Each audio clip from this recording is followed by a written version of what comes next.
What's up, Wonderland? Welcome back. I am so excited to be back podcasting with you, and I'm going to keep this intro super short and sweet to get into today's episode. It's so good. I'm so happy to introduce you guys to this person who I actually met here in Detroit in person. We spoke at the same conference, Goddess on the Go, here, and yeah, she's super cool and is going to blow your mind with her knowledge. And she's actually having a summit that we should all totally sign up for. It is called the Sex and Medicine Summit, and it's completely free, and over 20 experts have come together to share the next in integrative medicine and human sexuality. So this is the kind of interviews that you're just not going to hear anywhere else. And today, that's what we're talking about: sex and medicine and human sexuality and different practices to awaken your femininity and your sexuality. So I am super thrilled for you guys to hear today's episode. And if you like it, if you find it intriguing, even in the slightest bit, I highly suggest signing up for her free summit. I mean, it's free, so you might as well just sign up. There's going to be a live link to it on my site in the show notes, obviously, but also now if you're on iTunes listening, which most of you probably are, it will also be in the description below on YouTube if you happen to be listening there.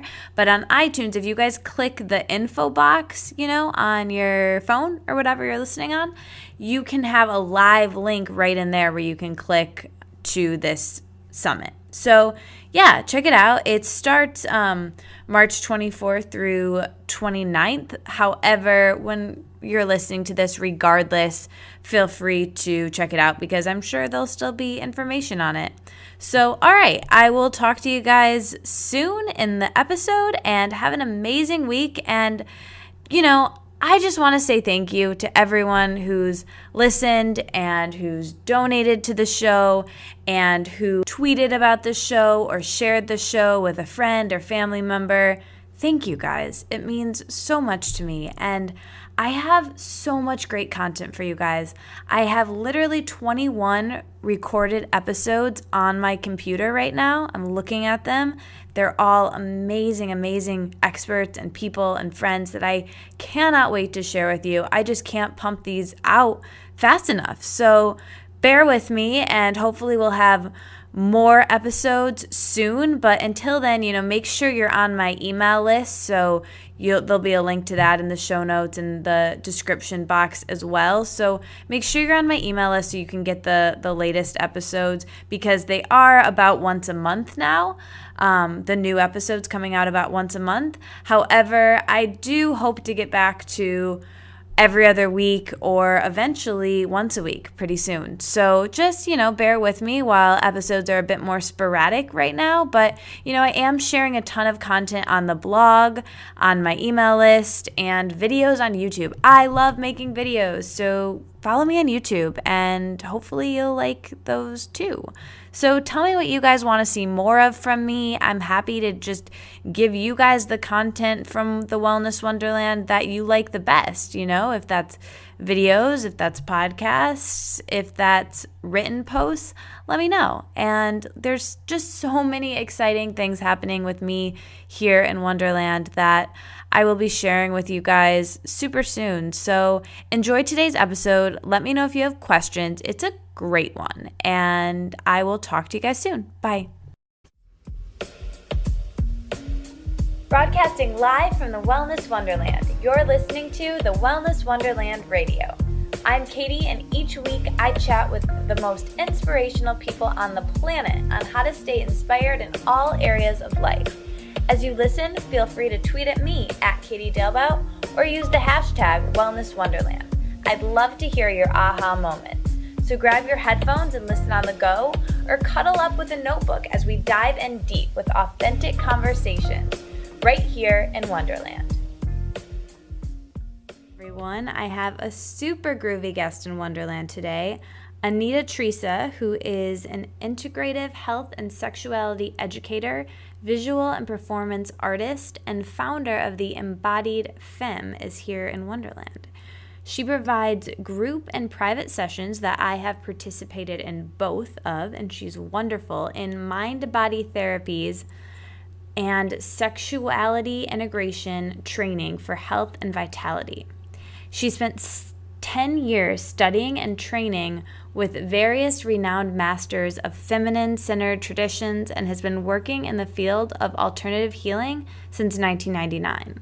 In 2013, she appeared on the Dr. Oz show and has been interviewed in tons of other places where she shares her expertise on vitalizing practices of sexual well-being. So thank you so much for stopping by Wonderland, Anita, and I'm so excited to chat with you. Me too. I love Wonderland already. Yay! Yeah, it's going to be a blast. So we met a couple months ago when you were in town and gave a killer lecture at a workshop, and you have this energy about you, and I'm sure you're probably smiling right now because you hear that all the time, right? You have this certain energy and this certain ease about you, and what I found out after hearing you speak was that it's sexual energy and it's your feminine energy that you're really tapped into. So I would love if we'll of course get into that. Obviously, that's what people want to hear. But I would really like to hear, and I'm really curious about zooming the lens back a bit and starting with your story about how you came to this work and who is the Anita before you found this work and how did you change and find it? That's a great question. Yeah, I mean, I wasn't always this way, but I was always this way, and I just didn't know it. Right. Or I knew that, I mean, I grew up being a very, I would say I'm a very sensual person by nature, and I'm also a visual artist, so I love, like, using my senses to experience the world. But I grew up in a family that was very intellectual, very academic. I also grew up primarily with a single mom who was a born-again Christian and, was surrounded by that subculture of the Christian worldview, which is very much like, as we all know, there's certain challenges around the integration of sexuality into that picture in a way that is empowering. At least I found it very challenging. It was like, sex is not okay until you get married, and then suddenly it's great. And so you're supposed to repress your desires until you get married. So I was on that track, and I really thought I would remain a virgin literally until I got married, and that ended up being less and less plausible for me until I just kind of erupted one day, and I didn't have any tools. I didn't have the skills or the awareness around my body and my sexuality to guide me through the process of really owning myself, owning my desires. I just had so much shame and fear, a lot of fear of men and fear of intimacy, and very, very few skills to really navigate that world. And over time, I started to study yoga. I found yoga when I was living in Texas, actually, and working as a social worker. And I just immediately, it felt so natural to me. And I've always danced, so getting into my body that way was very, very easy and felt really good. And I just kept exploring dance, and I went deeper and deeper into dance, and that brought me to New York, where I found a master teacher. Her name is Dunya McPherson.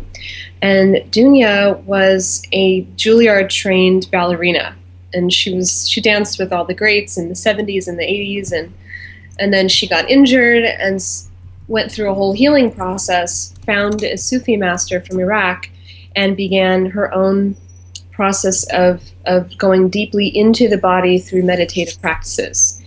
And not just yoga, but also Sufi dance, a lot of the ritual dances and things that induce trance, specifically movements, repetitive movements for long, long periods of time. So I ended up studying with her for 4 years, very intensively. And that period of time was really foundational for everything I do now, and set the stage for really deeply knowing my body from the inside out in a way that nothing else really could have done for me. Because we would go away and spend 2 weeks in deep meditation all through dance with very little words she taught through her body. And it was all really through transmission. So that's where I learned to cultivate presence and cultivate this listening to the body that went beyond the mental realm, really was like precognitive awareness and deep primordial connection to the body, to what I call the soma, which is like the dream body, the body that kind of we forget about in our modern world. So through that process, I began to really tap into my sexuality in a new way. I started to study Tantra. I started to explore Taoist Qigong for women. I started to learn specific practices that had to do with recycling sexual energy. So that's how I got to where I am now. It was through dance, really. It was through being curious and discovering the wonderland of the interior world, the inner landscape that the body provides, and the intelligence of the body. I love that. So what would you say to someone who perhaps is feeling very disconnected from their sexual energy and from their body? How would you have them get started? I think there's very simple ways to do that, just slowing down, to take time. I mean, there are specific practices that I could offer, but one of them is to take time to dance, especially for women. Dancing is something that connects you to your body like no other kind of movement. Not even Pilates, not yoga, not working out in the gym or doing spin class. Dance, in particular, it has a way of opening up sexual energy. And it's if you look back at the history of yoga, it started thousands of years ago by Brahmin priests. It was a male tradition. It was only practiced by men. Women were not even allowed to study the sutras or practice the asanas. But the feminine parallel tradition, the tantric tradition, the Dakini lineage, was a spiritual path through dance. That's so interesting. That's the form that it took. It wasn't yoga. And there were yoginis, here and there, but they were the exception. Really, the practitioners of the feminine spiritual path, at least in India, were dancers. And you can see that in many parts of the world as well. Like geishas were like that. The priestess tradition in Mesopotamia and ancient Greece and Phoenicia, they were all dancers. So I think there's something very key about, find a genre that really wakes up your sexual energy. And I have to say, ballet is probably not going to do that for you. Ballet is another masculine tradition that came out of martial arts, actually. Court dancing and martial arts. And I think things that are curvilinear, like belly dance, is a great way to start. So belly dance would be a great way, even someone who is, like I said, not feeling connected with their body or their sexuality, but also not feeling, maybe not a dancer, like that's not something that they do. Would you say that belly dancing is a really good way to get started, even if they, like I said, don't consider themselves a dancer? Is it doable for them? Totally. Yeah, I think beginning level belly dance classes are so accessible, mostly because the movements are totally natural for a woman's body. Women's bodies our hips are wider than men's hips. Our pelvises are lower than men's pelvises. We have more curvature in the lower spine, and that's all designed by nature for childbirth. Belly dance was created really, it's it's the oldest dance pretty much in the world, and it was created or cultivated by women who found that the movements were helping with childbirth and also helping with fertility. So one of the teachers I studied with in New York, a belly dance teacher, Sarah Solstice, she was teaching class every day for 3 hours a day or whatever. She was performing and she got pregnant. She's like, I just want to warn you, everybody, if you do belly dance, you're going to get more fertile. And her first child, she danced all the way up to the the last week before she gave birth. And her labor was 3 hours long, and she, had a very quick birth.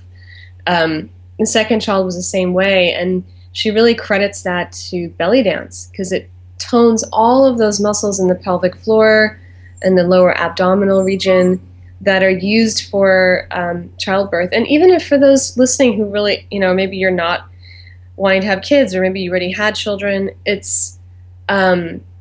does tone and circulate all the sexual organs in the pelvic area, which are so important to keep that circulation going. And belly dance specifically targets that area. So good. It makes me want to get up and go take a belly dancing class. So why is, and obviously it is, but I would love for you to talk about your perspective of why tuning into your femininity and your sexual energy is so important in all areas of your life. It's a big question, I know. Yeah, well, I think it does affect every other area of life because it's the source of creativity. And it's the primal source of our creative essence as human beings. It's where we came from. It's how we got here, is through sex and sexual energy. And we wouldn't be here if our parents hadn't had sex, if there hadn't been inception, if there hadn't been embryogenesis, which is just the process of creation happening over and over and over and over again through cellular division. So that process is always going on in our bodies.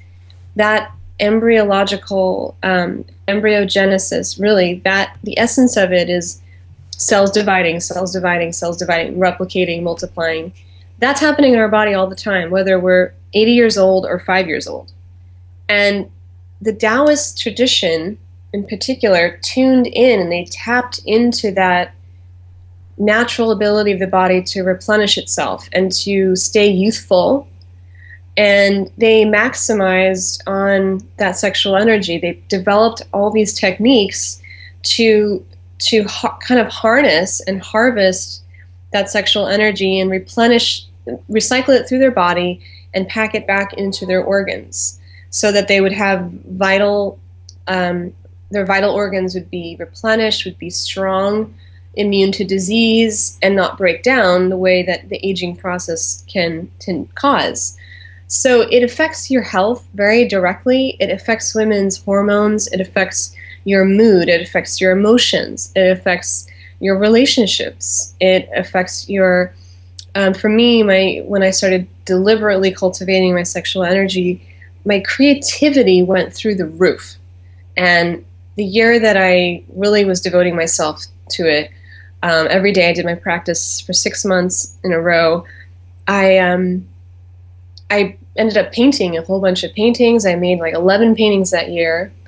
Also, my income increased because I got a raise at my job, and it was very specific to the fact that I'd been doing these practices.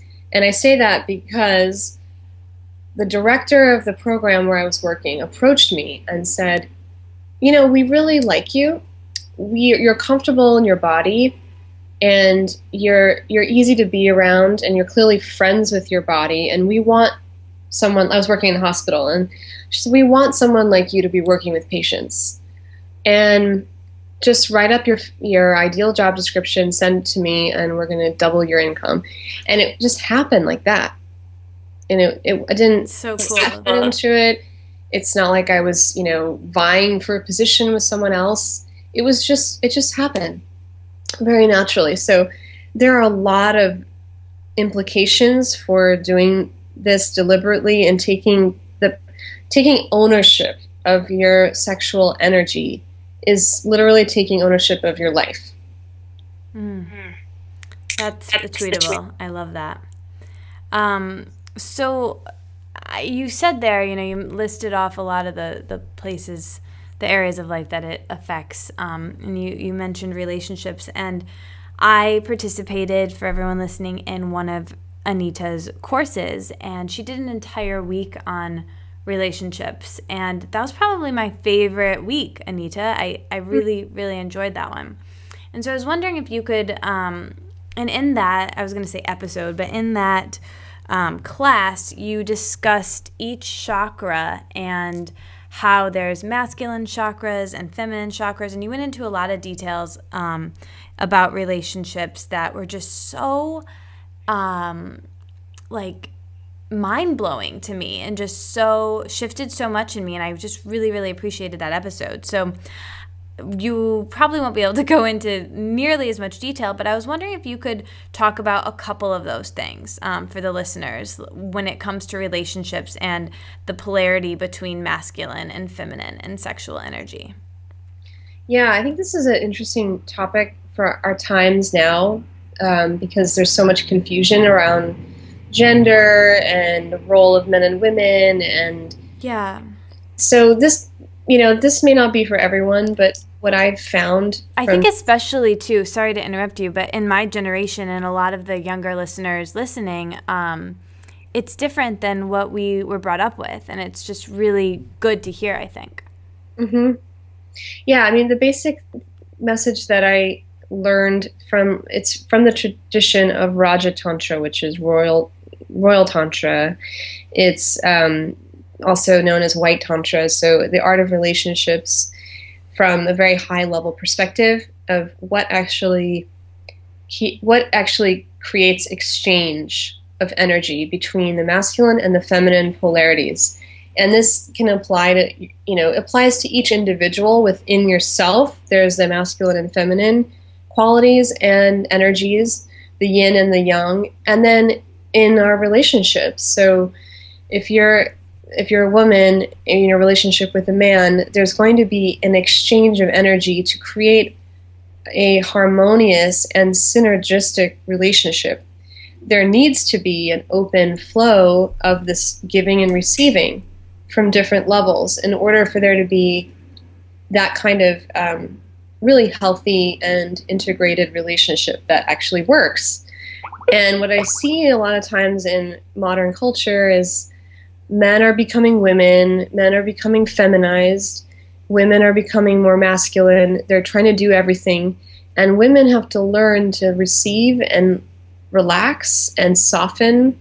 Not that it's not about passivity or becoming resigned and becoming a doormat at all. It's actually the opposite. It's relaxing into our power as women, which feminine energy is ultimately a very receptive energy.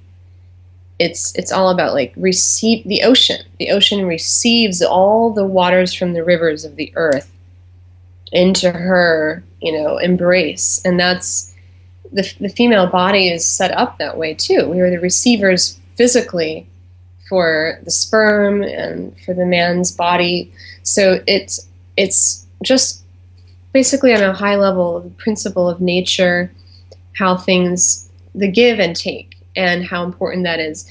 A lot of times women also fall into the trap of over-giving, and I definitely have been guilty of that too, where we just over-give and we caretake and give so much to our partners, and then they have no space to give to us, and we're actually taking on a more masculine role and depleting ourselves, burning ourselves out, and then feminizing the man and then being resentful about it.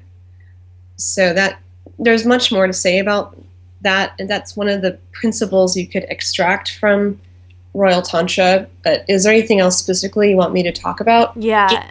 No, that was really good. And there's so many things that you could talk about because you address so many things in that particular lecture. But one of the things that I'd like you to highlight, if you would be about I forget what chakra it was, but about paying, and money, and like how the man is the one who is meant to be the earner, and the woman uses her gifts in a different way. Could you talk about that a little bit? Okay, so the basically in the system of Royal Tantra, each chakra has either feminine or masculine predominant qualities. So there are 3 feminine, 3 masculine, and then 1 that's neutral, which is the 7th chakra. And the exchange between the levels of the 2nd chakra, which is Svadhisthana, the sexual center, the source or the foundation of sexual energy, and the foundation of feminine essence, really, for a woman, in relation with the 3rd chakra, is a very interesting dynamic, because there's been so much contention around it and difficulty. But in this system, ideally what happens is, in the exchange between a man and a woman, she's giving him sexual energy. And that doesn't have to just mean sex. It actually means her energy is like a warm bath that nurtures and nourishes him, inspires him, and gives him energy to go out and do his work in the world. And it may sound very conventional, but actually there's a principle inside of it that's very profound, and it may look different for each couple, but essentially by us having an open 2nd chakra, it's like we're literally pouring life force energy into the environment where we're in. A man is not their predominant chakra that they're operating from in an ideal situation is the 3rd chakra, which has to do with vitality, confidence, courage, a career, the material realm of money, the resources. And of course, we all want every chakra to be open in ourselves. That's kind of the end game for each of us, is to have that.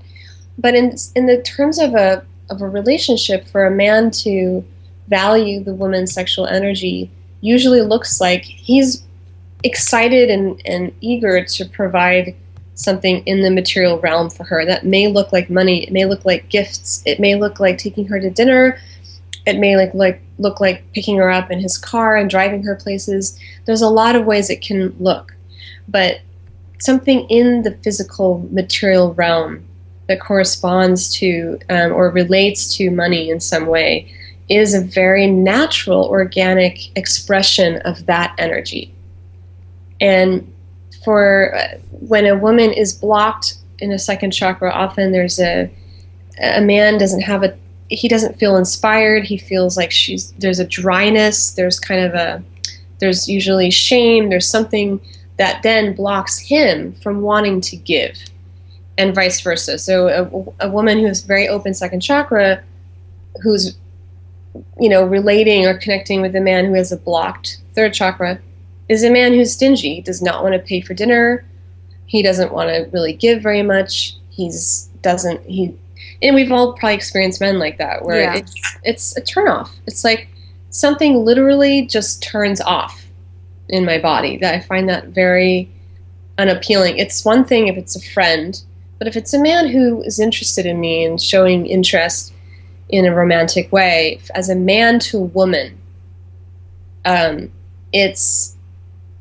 there's actually a very organic flow of energy. And I think we just have to allow that more and value what we're giving just by our presence. When a woman has an open 2nd chakra, it's a gift to be in her presence, whether you're a man or a woman. And for a man, he's actually receiving energy, even if it's not on the material plane. He's receiving something from the woman, and that's valuable. And there should be a reciprocity in that. So yeah, that was like one of my favorite things that you discussed in that lecture. And you even said, and you're going to have to help me here because you'll be able to explain it better than I will, but basically in this tradition, when the woman is the breadwinner of the relationship, there can't be sexual energy. Do you remember that part that I'm... It'll be very challenging for that couple to have a strong polarity. It will be a different kind of polarity, and he will assume more of a feminine role, and she'll actually be harboring resentment. Even if a woman's not willing to admit that, it's very common that, Erykah Badu sings about this. There's a song that she wrote, I can't remember the name, that she's like, you can't live on me anymore, you got to get a job. Like, I don't care if I'm rich, I don't care if I'm a millionaire, you're still going to pay for my dinner tonight. Yeah. That attitude is not, I don't think that's entitlement. I think it's about valuing yourself as a woman and drawing in men that actually value and appreciate you and show that in ways that they can. And the attitude, it ultimately boils down to generosity. If a man shows attributes of generosity, there will be more likely to be a polarity. If he's not willing to share his resources, then he's not the right man. He cannot value then. He doesn't know the value of sexual energy. Yeah.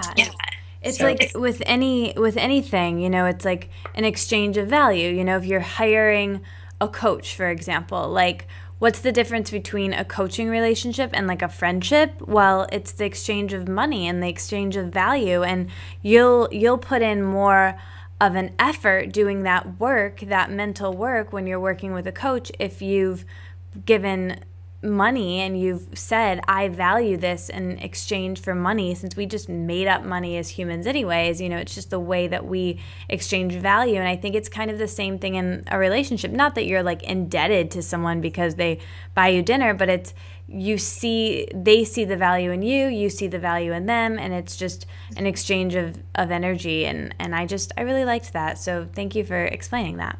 Mm-hmm. Sure. So the next thing I would love to dive into a little bit is the new feminine paradigm. Could you talk about what that is and why it's so important? Sure. I love this topic. I could talk about it forever. So I think there are probably about 5 major aspects of the new feminine paradigm. And what I see emerging in our time right now is a return to body-centric spirituality. Instead of thinking of the spirit as above the body and the body as lower and less than, actually embracing the body and saying, no, this is part of our spiritual development and training, is to go into the body and actually inhabit our bodies. So it's the return to embodiment, actually, which is one of the hallmarks of the new feminine paradigm. And another hallmark is the honoring of our sexuality. The sexuality and sensuality is the domain of the feminine. It's not, women have an abundance of sexual energy. We are the more sexual being because we give birth. That's something that distinguishes us from men. That's our gift. That's what distinguishes being a woman in many ways. Even if you never give birth, you have the potential to give life. So that return to honoring the sexual realm and all that means, all that includes, it's a return to pleasure. It's saying, okay, I think we're done with the paradigm of sacrifice, and that's been a very big part of the patriarchal culture, is you have to sacrifice in order to get anywhere in life. You have to work hard until you bleed. You have to go out and battle, and there's something great about that. I don't want to say that it isn't good or is bad or good. It's just, that's just one part of that's one way of going about things.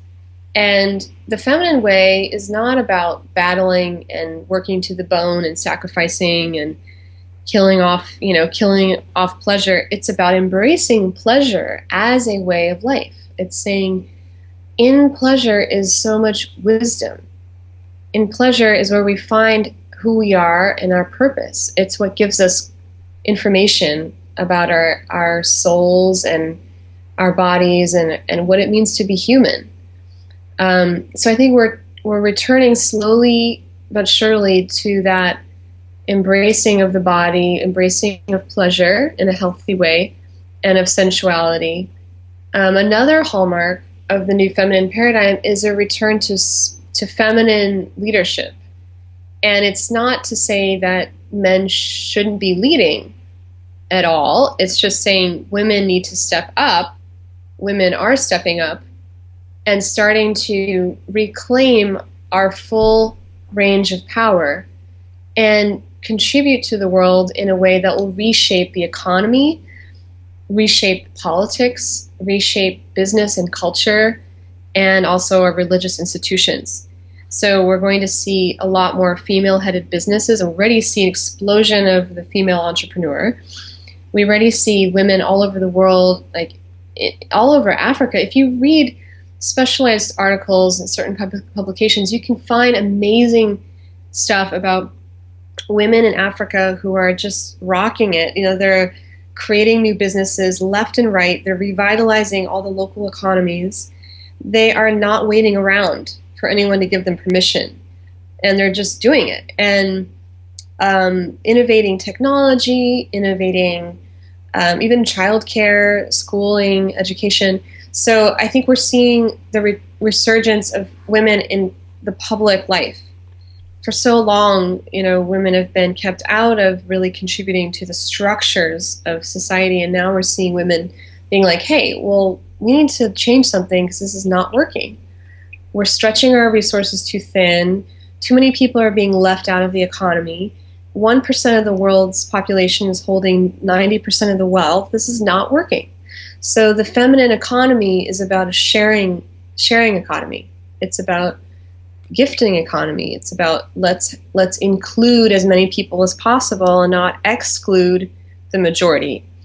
Let's find ways to collaborate. So it's definitely based on collaboration, connection, leadership by consensus as opposed to force, and returning the feminine spiritual authority to its rightful place. So in ancient times, there were always shamans who were women, and there were priestesses who led the community into the devotional aspect of life through their bodies, through their sexuality, and it was all integrated. There was no separation between body and spirit. There was no separation between sexuality and the sacred or the spirit. And now we're slowly going back to revive those traditions and reinvent them in a contemporary way that looks like what our time now needs. And it's not in opposition to men or to the masculine. It's in harmony with the masculine. It's saying, let's just bring it into balance. So those are the main pillars of the new feminine paradigm. I love that. And you've probably heard this, but I think that the Dalai Lama said recently that the Western woman will be the one that saves the world. Have you heard that, Anita? Yeah. And I think that really speaks to the new feminine paradigm. I'd love your thoughts on that. I think it's a provocative saying. I mean, I don't think it's just the Western woman. I think Western women are in a unique position to lead a lot of things because we do at this point have access to a lot of resources, and we have leveraging power. We have knowledge at our fingertips. But I don't think it's only the Western woman. I think definitely there are incredible women leaders all over the world that are popping up. If you look at Malala, like the Pakistani girl who was the Nobel Peace Prize nominee, and who is just incredible spokeswoman for education for women and girls and ending violence against women. In India, you can see all these movements happening. The Gulabi gangs, which are women just getting together and basically roving the streets and beating up rapists. I mean, it's pretty amazing. Like, they're wearing pink saris, they have clubs, and they're on call. They're vigilantes, and they're just taking the streets back because that is so cool. And they're just like, enough. We're not going to put up with any more rapes in the street, on the buses. on universities or hospitals enough. And there's hundreds of these gangs of women roaming the streets, and anytime they get a distress call, they go and they beat the crap out of some guy that's misbehaving.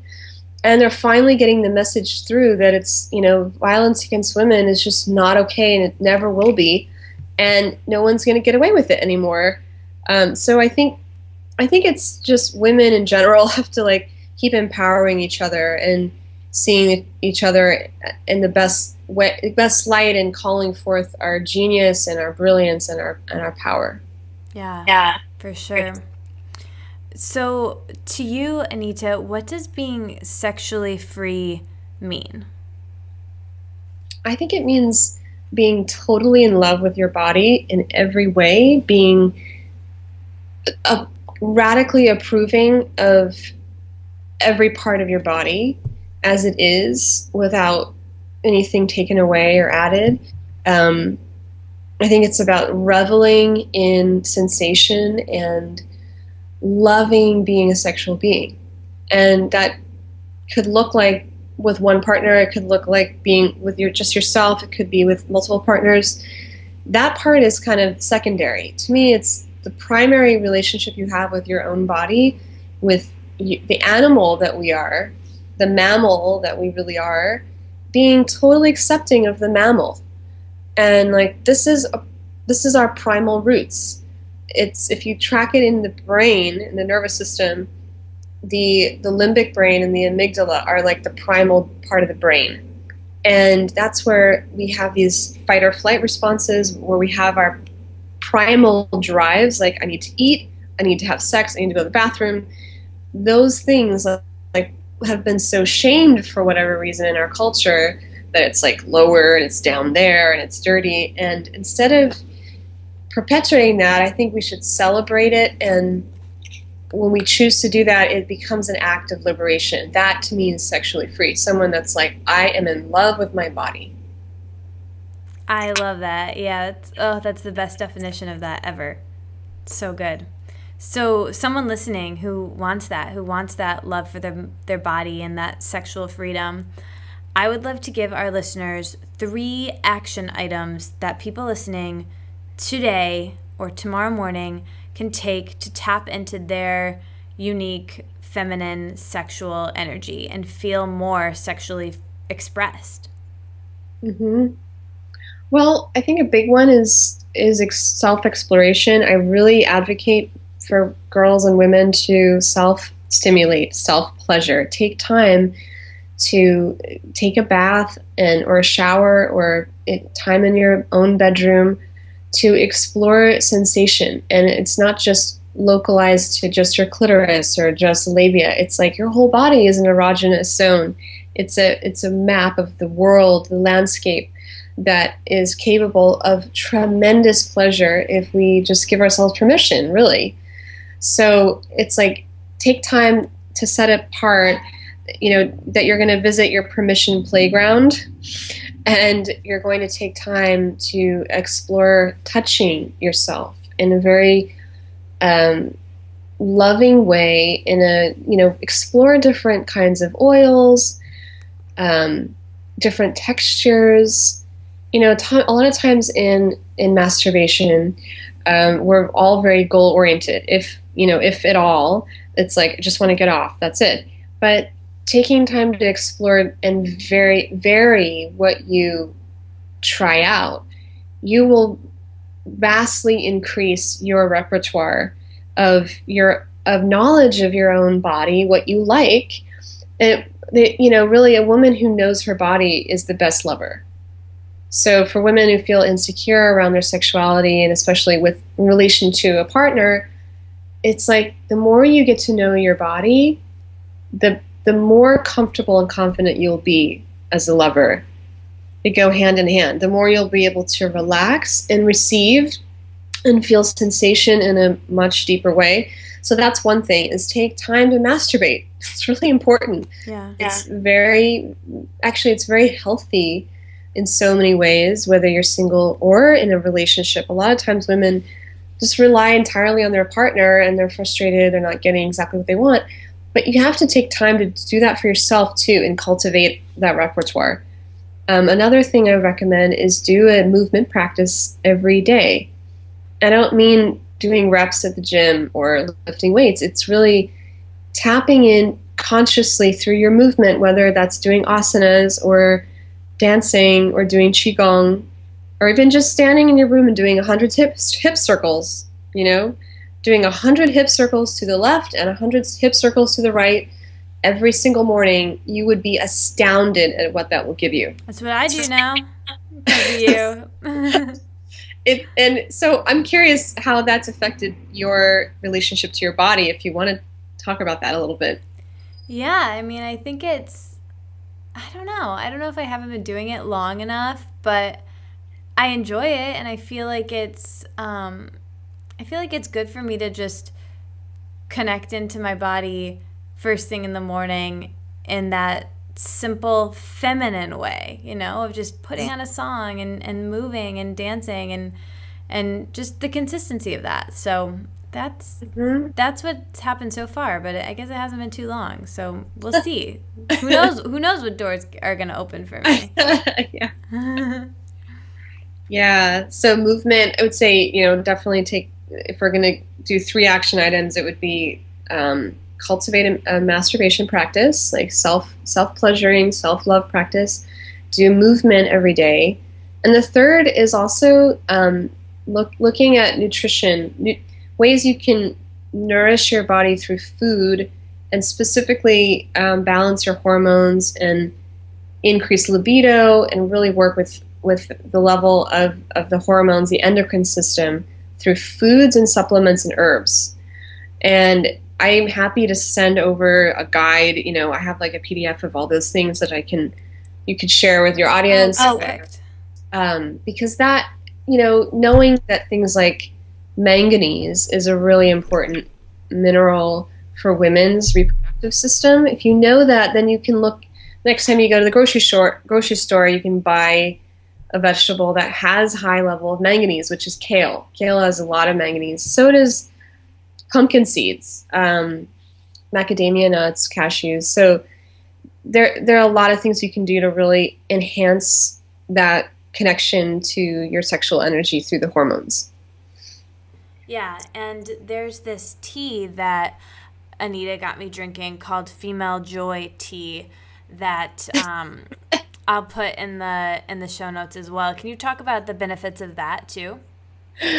Well, I just love that tea because it's such a funny name, and it's it really does lead to joy. But a lot of those herbs actually increase libido and increase lubrication. And I wrote in a little blog post about this, that it's important to stay lubricated. I used to think it was really weird, and like growing up, I would always feel ashamed of like any wetness. I just thought, oh my gosh, like this is gross. But now I really have to say to me, it's a sign of health. I feel very sexy. I feel very womanly when I'm moist, when I'm lubricated. And it doesn't have to mean I'm turned on by a man or something. It's just it just means the body is working at optimal level. It's ready, it's fertile, it's excited, it's alive. And that just feels really, really good to be in that state. It's like I can then use that energy toward my creative projects. And it's very pleasurable to work that way. That's how I believe women are designed to actually work, quote unquote, and create in the world, is through that very pleasurable, like we're constantly, birthing these things in an almost like orgasmic energy state. That is like a subtle bliss. That would be my vision for every woman on this planet, is to get to that state and to learn how to dance in that state of bliss all the time, because I believe that's our birthright. Yeah. Yeah. Such good tips. I love that. That'll definitely get people started, and then they can check out the rest of your work for sure. So now I want to ask my signature questions and shift to you and your personal journey. So the first question I want to ask is, you do so many things, and you're such a passionate person with many hats. You know, you're an artist, and you're also a coach and a speaker, and a dancer. And I would love if you could explain what you do to stay grounded and to stay present and to show up fully for all of the different areas of your life, your business, your relationships, your projects. I think I've created a very strong meditation practice, and that's very grounding for me. I do my practices, my movement practices in the morning, and then I also have a seated meditation practice. And just tuning into that space of complete primordial awareness is very grounding. And then I've over the years, I've lived in New York for almost 10 years. I've really surrounded myself with high caliber people. You know, I have an incredible community here, and it's taken time to really develop that. But I'd say I have a lot of support from the people in my life, and that has made it all the difference. Because anyone who, because you're going in that path of being an entrepreneur yourself, that it takes a lot of energy, it takes a lot of courage, it takes constant, persistent effort to put your work out in the world. And if I don't think I could do it without my friends, honestly. They're my community, my family. We're always encouraging each other. We're always cheering each other on. And my blood family has also been very supportive and keeps me grounded, because I do visit them every 2 or 3 months, so that also keeps me grounded. And I try to get plenty of rest. I really do my best to take care of my body and keep myself healthy. And that alone, just getting enough rest. If I need to lie down and take a nap, I will lie down and take a nap. I won't push through and force myself when I'm feeling really low energy. I'll just lie down. And I've learned to trust that rhythm of my body. And that gives me a lot of, it gives me a power, because I trust myself to just know that it's going to be okay. Like, whatever I'm doing is working, and it'll continue to work. I love that. Yeah. I think that community, whether it's the one you create for yourself or the one that you're born with, just having that is so crucial for everyone, regardless of what they do. And I've been finding that more and more in my own life, and leaning on that support has been really, really awesome.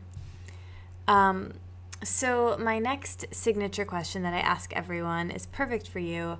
Can you walk us through your morning routine and some of the specifics you do to start your day? So maybe like the first few things you do when you wake up, and why starting your day that way is important for how the rest of your day goes. Okay, so when I first wake up, I like to have a glass of water, like an 8-ounce glass of water, and take my time to really drink it. And then I've gotten into the habit of rolling on balls.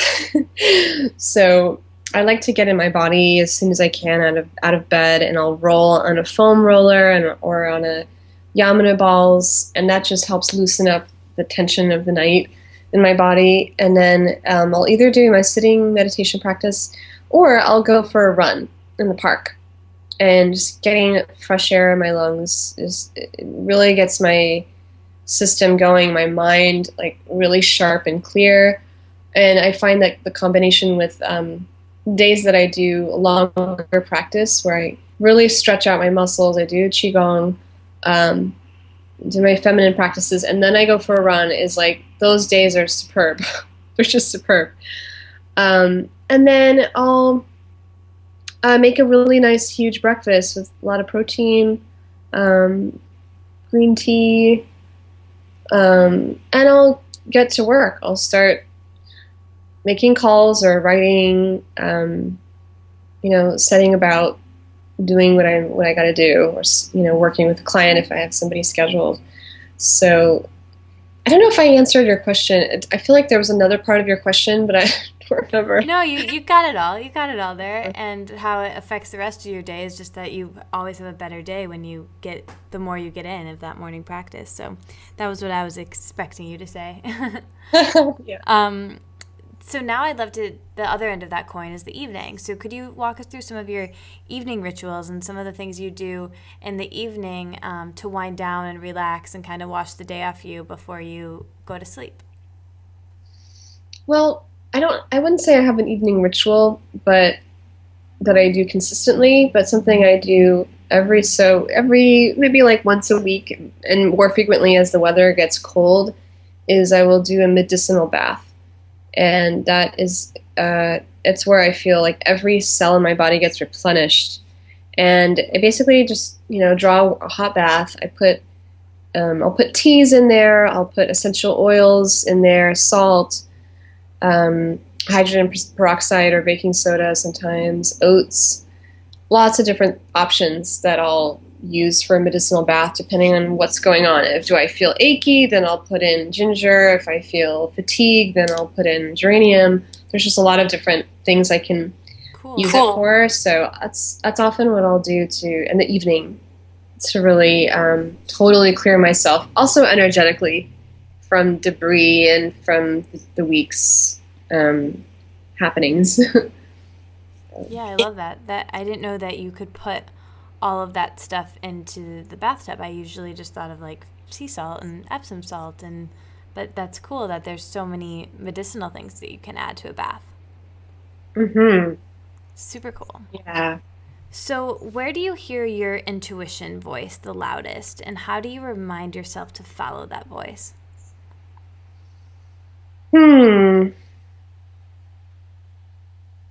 Where do I feel it, or how, or when, or? Yeah, just like how and when. Either way. That's a good question. I think of intuition as a field that I can tap into in my body. It's like it's a presence. It's an intelligence, and sometimes it occurs to me like a voice. Sometimes it occurs to me more like a deep feeling, a sense in my body. Other times it'll be a very loud scream, like don't do that. Yeah. But I think a lot of it is tied into emotion, and not just reactive emotion necessarily, but a very refined, subtle emotional awareness. And the more that I tune into what my body sensation is telling me, that's usually where the truth lies for me. So if, for example, I need to make a decision whether I'm going to go to this evening event or spend time with some other person, tuning in to what my body is saying. Okay, let me think about going to this event. How does my body feel? Is my body contracting? Is my body expanding? Is there like a yes in my body, in my system, or is there a no? And the more that I'm just willing to be honest, and regardless of what I think the consequences are, to follow that gut impulse, the instinct, the instinctual knowledge that's there, that's communicating to me, the better the results always are. It's always on target. When I choose to ignore it, it's like, I regret often. Yeah. So I think we can all relate to that, where you kick yourself and you're like, I knew it. It's that inner knowing, right? Where you know it, but so often we go with our intellect instead of our intuition. And our intuition as females is really strong. That's something else I've learned from Anita. We have a stronger intuition than males even, and they even depend on us for our intuition. So anyways, just something to think about too, which I really loved the way you explained that with your example. Mm-hmm. So now I want to do some quick fire questions. You ready for them? Yeah. Okay. Favorite color? Green. Favorite yoga pose? I think downward dog. Favorite day of the week? Wednesday. Every day, actually. Favorite hour of the day? Noon. Favorite vegetable? Kale. Favorite fruit? Pomegranates. Where do you see holistic wellness and women's sexuality in, say, 10 years? And where would you like to see it? I see it as being very, very much part of the conversation, a much bigger part of the conversation than it is now. I think it might even be at the forefront of the conversation. And I'd like it to be there. I think, excuse me, I think it's moving that direction already. And people like Christiane Northrup and many other leaders for women's health and holistic health are making sure that that's happening. And I'm also doing my best to make sure that that happens. Yeah, and I think just having conversations like this is helpful, opening up people to it. What are you most excited about in your life right now? So I'm really, really excited about the main project that I'm working on, which is a summit on sex and health. And I'm actually calling it the Sex and Medicine Summit, but essentially it's gathering about 20 experts from around the world in medicine, psychology, midwives, doctors, nurses, healers, sex educators, interviewing them and disseminating this knowledge, broadcasting it globally, virtually, so that helping and health professionals can access a different conversation around sexuality, and the general public can also be informed and empowered around what's out there, what's possible, that we don't have to just stick with what we have on hand and the prevailing current model for health, but to know that there are other options and to take sexuality out of the shadows and to bring it into the conversation on health and well-being. So that is, every day I'm just consumed with utter excitement about this project. Everyone I've talked to about it has come on board. I've gotten already 16 amazing experts on board, 2 investors, an umbrella organization, and many other interested people. So it's definitely going somewhere, and I see huge potential for there to be transformation and some awakening happening through this project. Yeah, that sounds amazing. I can't wait to listen to it, and that's going to be awesome. I can't wait to promote the heck out of it. Sounds amazing. So what's the number one practical self-care action you do for yourself every day? The number one, I mean, the action varies depending on what my body is telling me. So it could look like eating a really, healthy meal. It could look like stopping and stretching my body. It could look like taking time to laugh. So I wouldn't say that I have one set practice other than I do have my morning practice, which I already talked about, but it's really stems from just listening to my body. Nice. Do you have a beauty ritual that's your favorite? That's something that makes you feel really connected to your feminine energy? I love makeup. I love face products that are natural, like botanical based cleansers and clay masks. And so when I do my medicinal baths, I'll often do a mask, and if I'm going out that night, I mean, I just glow. I'm like, baths are just amazing, what they can do for your skin and replenish also the organs of your body, because the essential oils really go right into your bloodstream from the water.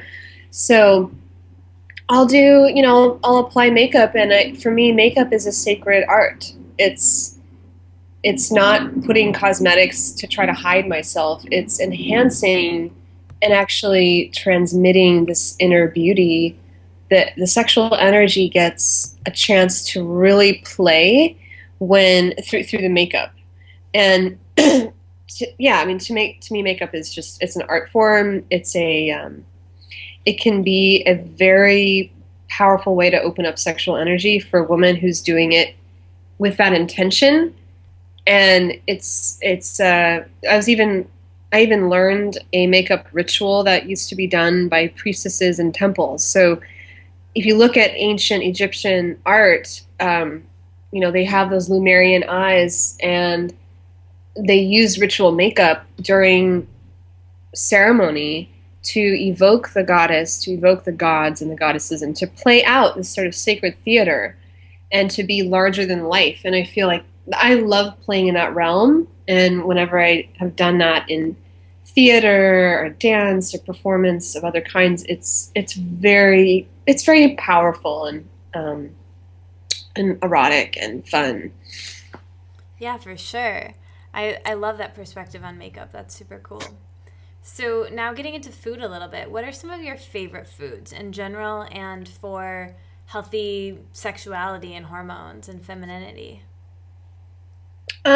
Well, about a year ago, I would say, or 2 years ago, I got really into kale, and I prepare it in a specific way. And now that it's getting colder, I don't recommend doing like raw kale, but the way that I love kale is to massage olive oil into the kale leaves and to add citrus. It kind of breaks down the cellulose of the leaves and makes it more digestible. And then I add avocado and salt and other vegetables if I want. But just that basic, that's like a staple of my diet. Pretty much every day I'll have a kale salad, or every other day. I don't have any set rules. Like, I'm not a vegan or vegetarian even. I really listen to my body. Everything in moderation for me. So I love fish. I eat eggs almost every day. I'll eat oats. I've gotten away from gluten and wheat for the most part. Not because I'm celiac, but just I do feel better when I avoid gluten. And I tend to eat a lot of grains and I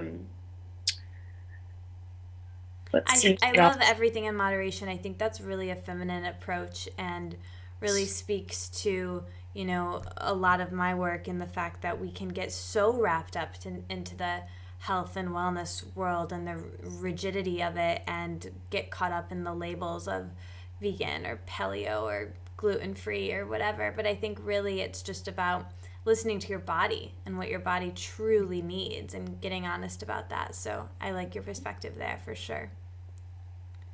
Yeah.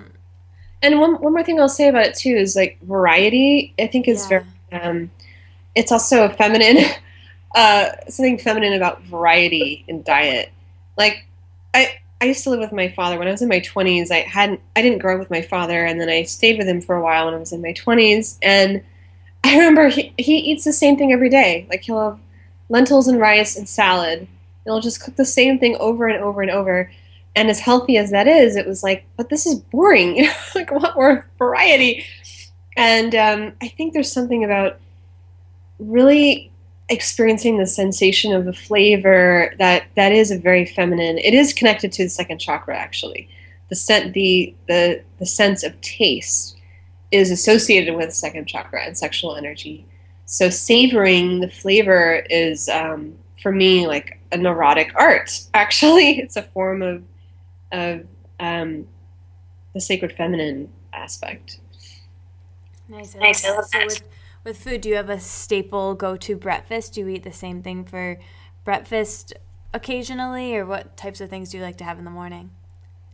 Well, one of my favorite things is like oats, raw oats with a high quality yogurt, like a raw yogurt or goat yogurt, because I think probiotics are really good. And I I'll add like pumpkin seeds and walnuts, cinnamon, and goji berries, just like lots of little things to the oats, or add almond milk to it, and other things like shatavari powder, which is an Ayurvedic herb for balancing hormones for women, ashoka powder, hawthorn berry powder. So it just becomes almost a medicinal breakfast. Nice. Well, it sounds delicious, and all this talk about food's making me hungry. Yeah. What if you could have a superhero power for a day? What would it be? Probably flight. I know that's probably really stereotypical, but I just the idea of flying has always really appealed to me. Yeah, that'd definitely be super cool. So now I have one final question for you. And as you know, the name of my blog and the name of this podcast is The Wellness Wonderland. So when I offer that term to you, Anita, to live in a wellness wonderland, what comes up? What does that mean to you? It sounds very whimsical, actually. I think of like playfulness and people just enjoying being almost like childlike. It sort of has this very childlike, like children in a playground where they're just being natural. There's, the posture, they're not thinking about their posture. They're just running around in a way that is good for their body. They're laughing, they're playing. That's what it evokes for me is like, I don't know why, but that's what I think of is being at play. I love that. Well, I think being at play is a wonderful, wonderful state to be in, and definitely is something that I want to invoke in Wonderland. So thank you so much for everything that you shared. I know that the listeners got a lot of value from this conversation, and I know that they're going to want to hang out with you online even more, so, and maybe in person. So I will have the links below to everything that you're up to when this comes out, and thank you so much for everything you shared. Oh, thank you. It's been wonderful. Really enjoyed it. Amazing. Bye, everybody. Thanks for listening. You made it all the way to the end. I'll be back next week, but until then, let's stay inspired and keep this conversation going. So tweet at me at Katie Dalebout and our guest with your aha moments from this conversation. And like the Wellness Wonderland on Facebook, so we can all hang out there and discuss how inspired we are and how we'll apply it in our daily lives. And never miss another episode or post from me by signing up for email updates on thewellnesswonderland.com. See you back in Wonderland.